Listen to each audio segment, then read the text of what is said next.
नाज़रीन, रोहड़ीअ वेझो छुहारा मंडी भरिसां ॻोठ इमदाद मीराणीअ में 1 महीने खां घरनि अंदरि बीठल गटरनि जो गंदो पाणी नेकाल न थियण ते यूसी पटणीअ जे चेयरमैन ख़िलाफ़ ॻोठाणा सरापा एहतजाज बणिजी विया। नाज़रीन, असां छुहारा मंडी ॻोठ इमदाद मीराणी में मौजूद आहियूं। हितां जा बुनियादी मसला हितां जे रहवासियुनि खां खसा विया आहिनि। हे हिकु जेको ॻोठ न हिकु परेशानी जो ॻोठ बणिजी वियो आहे। छो त वधीक हितां जे ॻोठाणनि सां ॻाल्हि ॿोल कयो। हे असांजे रक्षित ॾियण जी जॻह आहे। असांजा ॿार बचा ॾिसो कीअं था अचनि वञनि। हे असांखे ख़ारिश थी वई आहे हिन पाणी में। दाणा निकिता आहिनि। असांजा नंढा नंढा ॿार किथे अचनि वञनि। नमाज़ जे लाइ नथा वञी सघनि, के सौदे जे लाइ नथा वञी सघनि। असां वञूं काॾे? असांजा रक्षा बीहंदा घरनि जे ॿार उहे बि न आहिनि। असांजा हिते वॾेरो आहे, उहो मुंहिंजो चाचो आहे इमदाद अली मीराणी, वो भी को तवज्जो नथो ॾे। और एजाज सिजाना वो भी माना को तवज्जो नथा ॾियनि।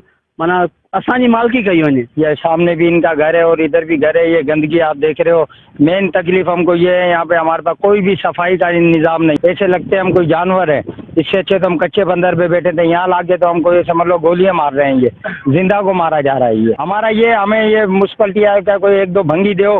गैस हमारे घरों पे नहीं है और बच्चे बीमार हैं। ये गंदगी की वजह से हम ज़्यादा परेशान है। रास्ते हमारे पास चारों तरफ से बंद है। इन सॼे ॻोठ जो सर्वे कयो आहे ऐं असां जेका असल रिहाइशी आहियूं उहो कचे बंदर जा आहियूं। ऐं मीडिया खे ख़बर हूंदी त उतां 2000 में असांखे उथारियो वियो, 2010 में। त अॼु असांखे तक़रीबन 10 साल हिते थी विया आहिनि।